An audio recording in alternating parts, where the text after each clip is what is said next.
Welcome you all dear students. Class 10th maths में हम लोग चैप्टर नंबर 12 एक्सरसाइज 12.1 के क्वेश्चन सॉल्व कर रहे हैं। वृत्तों से संबंधित क्षेत्रफल, एरियाज रिलेटेड टू सर्किल। अब क्वेश्चन में देखता हूँ डियर स्टूडेंट्स, क्वेश्चन हमारे पास क्या है। ये क्वेश्चन नंबर 4 सॉल्व करते हैं। क्वेश्चन है आपका, किसी कार के प्रत्येक पहिए का व्यास 80 सेंटीमीटर है।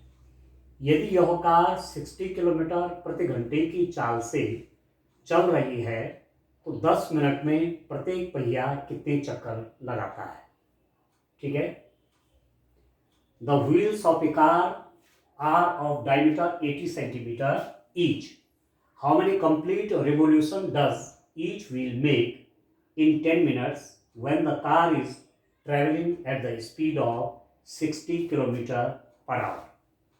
आपने टायर का शेप देखा होगा। टायर आपका सर्कुलर होता है, ठीक है ना। देखिए डियर स्टूडेंट्स, पहिया है, कार चलती है पहिए के माध्यम से, और जो टायर होता है, टायर का शेप ये है। ठीक है। टायर ये रोड है, टायर घूमता है तो कार आगे बढ़ती है। ठीक। तो है क्या कि कार का व्यास 80 सेंटीमीटर है। व्यास मतलब यहां से लेकर यहां तक, ये डायमीटर हुआ। ये कहीं रेडियस है, सॉरी ये कहीं सेंटर है। सेंटर से एक तरफ की डिस्टेंस तो क्या होती है, रेडियस, त्रिज्या। पर पूरा ये डायमीटर है। ठीक है। तो इसका हाफ कर लेंगे तो टायर की रेडियस आ जाएगी, टायर की त्रिज्या आ जाएगी। व्यास का आधा त्रिज्या, ठीक है। डायमीटर का हाफ रेडियस, ठीक है डियर स्टूडेंट। तो आप देखिए, यदि ये पहिया है, ठीक है, तो आप देखिए ये रोड है, जैसे डियर स्टूडेंट ये रोड है और इसके ऊपर एक पहिया चल रहा है। मैं कहूं यहां से माना शुरू हो रहा है चलना। एक कंप्लीट रिवोल्यूशन, एक पूरे चक्कर में आप देखिए ये आपका कहां पहुंच जाएगा। आप देखिए, या इसको ऊपर वाले हिस्से से करके देखते हैं। यहां से कार स्टार्ट होती है, चलना प्रारंभ करती है, और इसको मैं मार्क कर लेता हूं। ठीक हो गया, ऐसे। ठीक है डियर स्टूडेंट। जब ये घूम करके फिर यहीं पर आ जाएगा तो समझ लो एक पूरा रिवोल्यूशन हो गया, एक चक्कर हो गया। ठीक है। ये टायर घूम रहा है, गाड़ी आपकी आगे बढ़ रही है।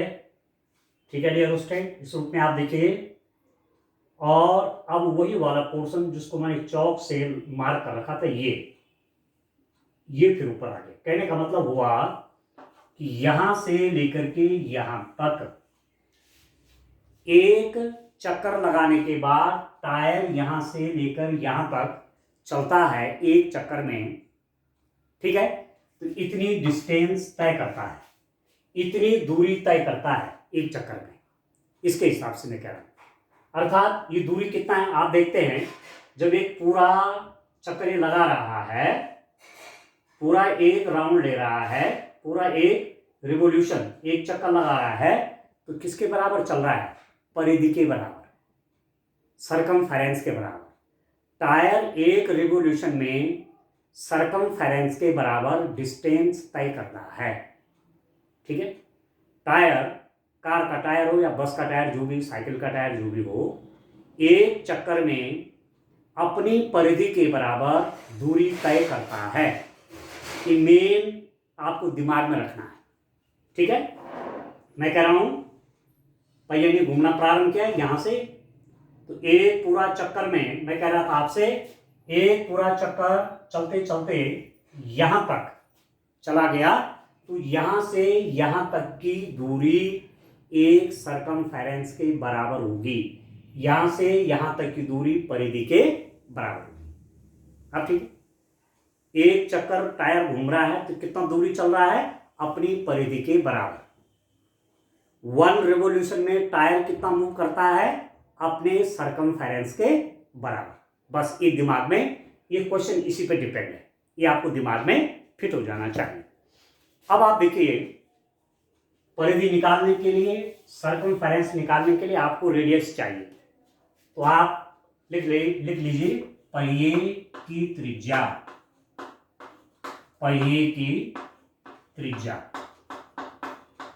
Radius of tyre,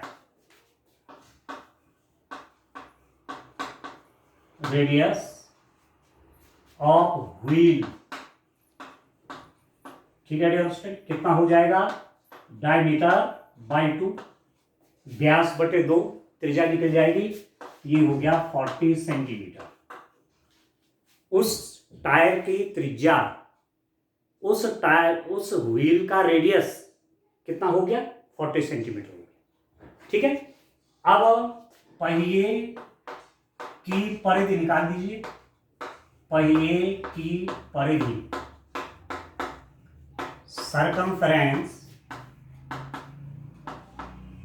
circumference of wheel. ठीक है, पहिए की परिधि कैसे निकालेंगे, सर्कमफेरेंस व्हील का कैसे निकलेगा, क्या फॉर्मूला होता है, 2 पाई आर होता है, 2 पाई आर। ठीक है, और ये हो जाएगा 2 इंटू पाई मीन्स 22/7, 22/7 इंटू 40। पाई की वैल्यू अप्रोक्सीमेट हम 22/7 रखते हैं, तो ये निकल गया परिधि 2 इंटू 22 इंटू 40/7। ठीक है डियर स्टूडेंट, ये तो परिधि निकल गया, आ गया समझ में। अब क्या करेंगे, अब क्या कह रहे हैं कि कार की स्पीड, कार की जो चाल है, कार की चाल, कार की चाल, स्पीड ऑफ कार। ठीक है, स्पीड ऑफ कार, कार की स्पीड कितनी देर के डियर स्टूडेंट, कार की स्पीड दी हुई है 66 किलोमीटर पर आवर। ठीक है, 66 किलोमीटर प्रति घंटा, प्रति मतलब एक घंटे में इतना किलोमीटर। अब इसको चेंज कर लेते हैं, देखो 1 किलोमीटर में है और ये यहां निकल रखा है सेंटीमीटर में, परिधि है ना, परिधि क्या है, डिस्टेंस है, दूरी है, तो परिधि सेंटीमीटर में आएगी। ठीक होगी, ठीक है, अरे किसमें है, स्पीड किसमें है, किलोमीटर में है, तो किलोमीटर को सेंटीमीटर में चेंज कर लो। ठीक है, 66 किलोमीटर के सेंटीमीटर बना लीजिए और आवर के मिनट बना लीजिए, क्योंकि हमको 10 मिनट में देखना है। तो इस स्पीड को मैं किसमें चेंज कर लेता हूं, सेंटीमीटर प्रति मिनट में कन्वर्जन कर रहा हूं, बदल रहा हूं, किसको चेंज कर रहा हूं, किलोमीटर पर आवर को किलोमीटर प्रति घंटा को किसमें बदल रहा हूं, सेंटीमीटर प्रति मिनट में।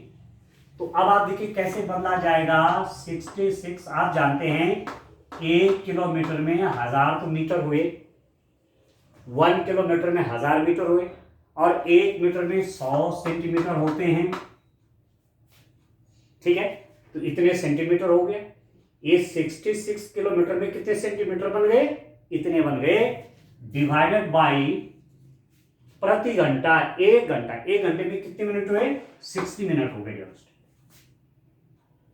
अब क्लियर हो गया आपको, यहां तक क्लियर हो गया कैसे मैंने इसको कन्वर्ट कर दिया, मतलब अब ये स्पीड निकल रही सेंटीमीटर प्रति मिनट में, सेंटीमीटर प्रति मिनट में निकल गया ये स्पीड, जबकि किलोमीटर पर आवर में था, मैंने कन्वर्ट करके सेंटीमीटर प्रति मिनट में इसको निकाल दिया। ठीक है, अब कुछ कैंसिल हो रहा है, काट दीजिए, 0 से 1 0 काट दीजिए, हम ये हो जाएगा 11, तो ये अल्टीमेटली हुआ 1 2 3 4, 1 2 3 1 2 3 4, 40 लगा लीजिए सेंटीमीटर प्रति मिनट। ठीक है, अब कार की स्पीड ये हो गई।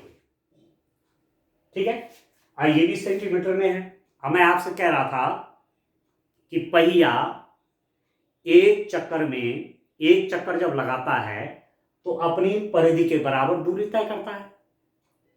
ठीक है, जो व्हील है जब वो एक राउंड करता है, वन कंप्लीट रिवॉल्यूशन करता है, तो अपनी सरकमफेरेंस के बराबर डिस्टेंस तय करता है। तो एक परिधि, एक चक्कर लगाने में इतनी दूरी, दो चक्कर लगाने में दो से मल्टीप्लाई करिए, तीन चक्कर लगाने में तीन से मल्टीप्लाई करिए, चार चक्कर लगाने में चार से मल्टीप्लाई करिए। ठीक है, माना मैं आपसे कहूं कि एक बच्चा 5 किलोमीटर प्रति आवर की स्पीड से चल रहा है, एक घंटे में 5 किलोमीटर चल रहा है। ठीक है, एक घंटे में 5 किलोमीटर चल रहा है, और यदि उसको 20 किलोमीटर जाना है तो कितने घंटे लगेंगे? एक घंटे में 5 किलोमीटर, तो 20 किलोमीटर जाने में डिवाइडेड बाय 5 हो जाएगा, तो 4 आवर में वो डिस्टेंस कवर कर लेगा। ठीक है, तो एक उस हिसाब से उसको देखिए, एक परिधि के बराबर दूरी तय करने में, कहने का मतलब कि टायर जब एक चक्कर लगा देता है, वन रिवॉल्यूशन करता है, तो इतनी दूरी तय करता है। तो इतनी दूरी, अब ये तो अभी तो ये प्रति मिनट है ना, एक्चुअली हमको 10 मिनट का चाहिए, तो पहले 10 मिनट का हिसाब लिख देते हैं। सिंस एक मिनट में पहिया चलता है, wheel moves in 1 minute, wheel moves in 1 minute,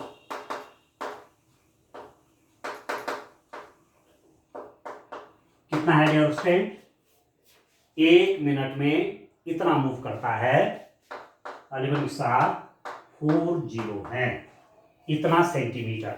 ठीक है, तो 10 मिनट का निकालना आपने कि 10 मिनट में, तो एक मिनट में पहिया, एक मिनट में, अच्छा एक चीज देखो, एक मिनट में कार इतना चलती है, इसको पहिया की जगह कार लिखिए।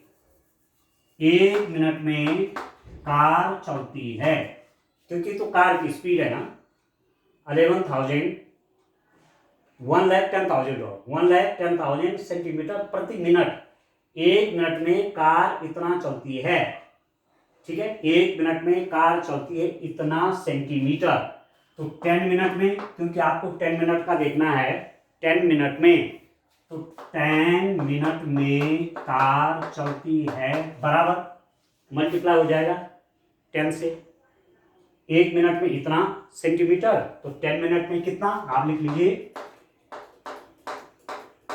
इंटू 10, एक जीरो और बढ़ा लीजिए, 11, 1 2 3 4 5, 1 2 3 4 और 5 सेंटीमीटर।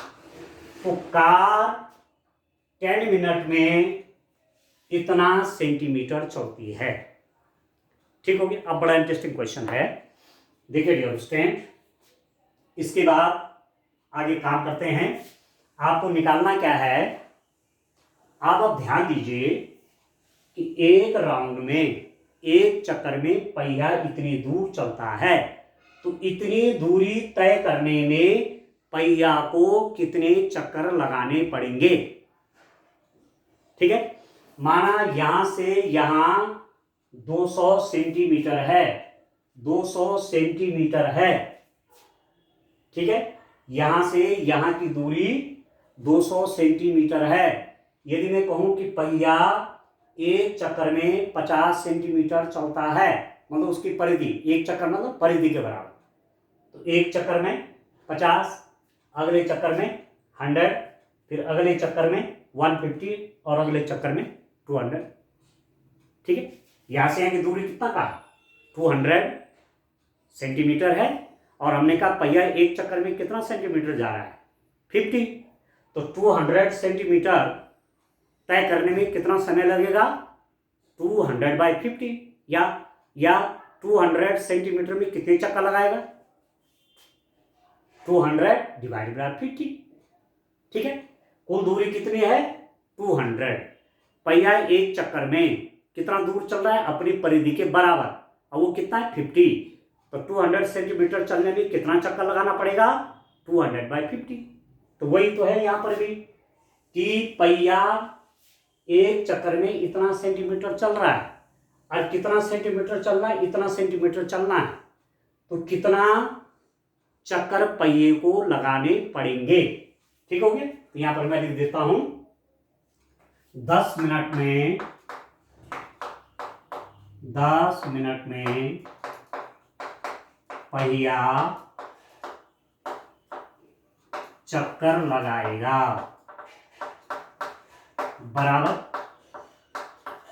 ठीक है। Wheels make revolution, how many complete revolution, wheels make revolution, कितने चक्कर लगाएगा, कुल दूरी में इससे डिवाइड कर लीजिए, सीधी सीधी बात हो गई। तो ये हो गया आपके पास डिवाइडेड बाई, इससे डिवाइड कर लीजिए 2 इंटू 22 इंटू 40 डिवाइडेड बाई 7। अब इस 7 की मल्टीप्लाई यहां ऊपर हो जाएगी, तो ये आपका बन गया डियर स्टूडेंट 11, इसके साथ 5 जीरो है into 7 divided by 2 into 22 into 40। अब सिंपल कैलकुलेशन है, इसको कैलकुलेट कर लेते हैं डियर स्टूडेंट, कितना हो जाएगा। अब देखिए यहां पर सॉल्व कर लीजिए, ये आ गया आपके पास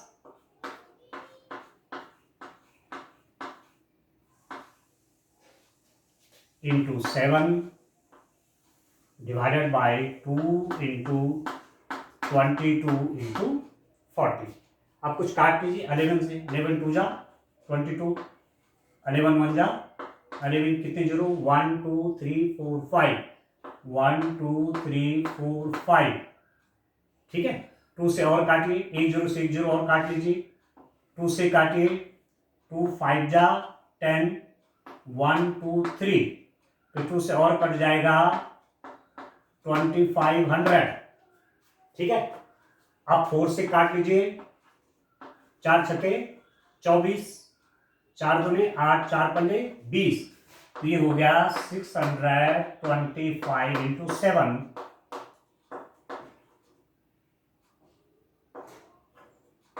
ये हो गया 4375। ठीक है। पहिया कितने चक्कर लगाएगा, 4375। तो 10 मिनट में पहिया चक्कर लगाएगा, wheels make revolution in 10 minutes is equal to, ये आ गया 4375, इतने चक्कर लगाएगा। ठीक है। ठीक है दोस्तों। अब आप देख सकते हैं ये टायर है घूम रहा है, देखो एक चक्कर में कहां पहुंच गया, यहां, दूसरे चक्कर में कहां पहुंच गया, यहां, आप देख रहे हैं दो चक्कर में, तीसरे में कहां पहुंच गया, यहां, चौथे में कहां पहुंच गया, यहां, आप देख रहे हैं। तो एक चक्कर में जितना चलेगा इतना दूरी चलेगा एक चक्कर में पहिया, और कितना दूर चलना है, इतना दूर चलना है, डिस्टेंस हमको मालूम है 10 मिनट में ये डिस्टेंस थी, इतना दूर चलना है, तो इसका डिवाइड हमने इससे कर दिया, तो टोटल नंबर ऑफ रिवोल्यूशन आ गए, कुल कितने चक्कर पहिया लगाएगा। ठीक हो गया। इस रूप में डियर क्वेश्चन करना है।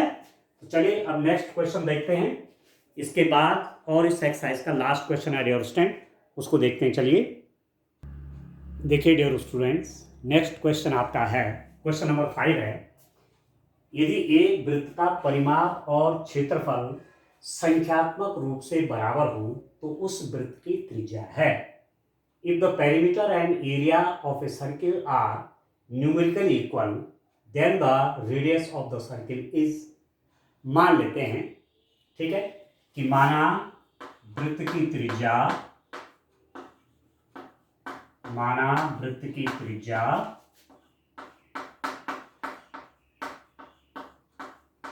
आर मात्रक है। ठीक है। Let the radius of the circle be r units. ठीक है। आप बोलेंगे मात्रक क्या हुआ, यूनिट, रेडियस है, त्रिज्या है, तो सेंटीमीटर में हो सकती है, मिलीमीटर में हो सकती है, ठीक है, मीटर में हो सकती है और किसी भी यूनिट में हो सकती है। अब उसकी जानकारी नहीं है इसलिए आगे मात्रक लिख दिया, ठीक है, यूनिट लिख दी, ठीक है डियर स्टूडेंट। अब क्या करेंगे, आपसे कहा गया है कि वृत्त का परिमाप, पेरीमीटर, तो निकाल दीजिए, वृत्त का परिमाप निकालिए, वृत्त का परिमाप, perimeter of the circle, perimeter of the circle कितना होगा, 2 पाई आर। ये तो होता है पेरीमीटर, ये सर्कुलर है तो इसकी पेरीमीटर कौन हो, ये परिधि, ये बाहर का। कोई वृत्त है, ठीक है डियर उसके, कोई सर्किल है, ठीक है ना, तो उसकी जो पेरीमीटर होगी, जो परिधि होगी, ये होगी डियर उसके, ये है परिधि, ये। और यदि इसकी रेडियस आर है, आर इसकी त्रिज्या है, तो परिधि 2 पाई आर से दी जाती है, ठीक हो गया। दूसरा देखिए, और क्षेत्रफल, पेरीमीटर एंड द एरिया। अब सर्किल का एरिया निकाल लीजिए, ठीक है, वृत्त का क्षेत्रफल, वृत्त का क्षेत्रफल, area of the circle, area of the circle हो गया that is equal to pi r square, pi गुणा त्रिज्या का वर्ग, पाई स्क्वायर उसका वो होता है, एरिया होता है, ठीक है। अब एरिया किसको बोलते हैं, परिधि तो ये हुई, सर्कमफेरेंस तो ये हुई, या पेरीमीटर, पेरीमीटर बोलो या सर्कमफेरेंस बोलो एक ही बात है, पेरीमीटर या सर्कमफेरेंस एक ही चीज हुई। परिधि बोलो ये परिधि होगी, या सर्कमफेरेंस या पेरीमीटर, ठीक है। अब एरिया क्या हुआ, एरिया होता है डिस्टेंस अंदर का, दिस होल, इसको एरिया कहते हैं, दिस इज एरिया, ठीक है। तो आर रेडियस का सर्किल है, तो इसका रेडियस कितना होना है डियर स्टूडेंट, आर रेडियस के सर्किल का एरिया कितना होगा ये आप जानते हैं, area of the circle is given by, इसको आप जानते हैं dear student, pi r square. इस वृत्त का ये क्षेत्रफल है, क्षेत्रफल होता है अंदर का, ठीक है, ये पूरा अंदर का क्षेत्रफल पाई आर स्क्वायर हो गया। अब न्यूमेरिकली क्या है, न्यूमेरिकली आपको क्या दिया हुआ है, perimeter and area of a circle are numerically equal. अब ये तो क्या होगा, यूनिट, ठीक है, जो भी है सेंटीमीटर, मीटर, जो भी है, और ये हो गया सेंटीमीटर स्क्वायर, मीटर स्क्वायर। तो कभी भी क्षेत्रफल परिधि के बराबर नहीं हो सकता, क्योंकि तो सेंटीमीटर, मिलीमीटर, मीटर में होगा, और ये centimetre square, millimetre square, metre square में होगा। पर कह रहे हैं न्यूमेरिकली, आगे यूनिट मत दीजिए, ठीक है, ये इसके बराबर है, ये आपको दिया हुआ है, if the perimeter and area of a circle are numerically equal, संख्यात्मक रूप से बराबर है, मतलब ये इसके बराबर है, आगे यूनिट रहने दीजिए आप। कई बार ऐसा हो सकता है कि किसी वृत्त की परिधि 10 सेंटीमीटर, वृत्त का क्षेत्रफल 10 सेंटीमीटर स्क्वायर, तो न्यूमेरिकली 10 बराबर हो गई, होगी, ठीक है। प्रश्न में क्या है, अकॉर्डिंग टू क्वेश्चन के हिसाब से आपको दे रखा है this is equal to this, ठीक है, pi r square is equal to 2 pi r. Numerically दोनों इक्वल हैं तो मैं इनको इक्वल कर दिया, तो दिस इंप्लाइज दैट, आप जानते हैं यहां भी पाई है, कट जाएगा, पाई से पाई कट गया, और आर स्क्वायर को लिख सकता हूं मैं, r into r is equal to, यहां पर बच गया 2 इंटू आर, पाई से तो मैंने पाई कैंसिल कर दिया, ये है 2 इंटू आर। अब एक आर से आप आर कैंसिल कर लीजिए, तो this implies that r is equal to 2 unit, जो भी यूनिट आएगी, ठीक है, आर से आर कट गया, 2 बच गए, r is equal to 2 unit, ठीक है। तो उस सर्किल की जो रेडियस होगी वो 2 यूनिट होगी, then the radius of the circle is, अब कौन सा आंसर सही है, ये MCQ है, मल्टीपल चॉइस क्वेश्चन। एग्जाम में ऐसे क्वेश्चन भी आते हैं, तो ये वाला आंसर आपका सही आंसर है डियर स्टूडेंट, 2 मात्रक 2 यूनिट। ठीक है, 2 मात्रक लिख दीजिए या 2 यूनिट लिख दीजिए, बस इस रूप से ही क्वेश्चन करना है। ठीक है, तो सर्किल का या तो सर्कमफेरेंस पूछेगा, या कहीं डायमीटर पूछेगा, या कहीं एरिया पूछेगा, ये तो होगा। अब मैं जब नेक्स्ट लेक्चर लूंगा तो उसमें sector of a circle and segment of a circle वो बताऊंगा, बहुत इंपॉर्टेंट है। ठीक है, उससे भी आपको एग्जाम में क्वेश्चन मिलते हैं डियर स्टूडेंट। ठीक है ना, ठीक है ना। तो आज के लिए इतना काफी है, थैंक यू।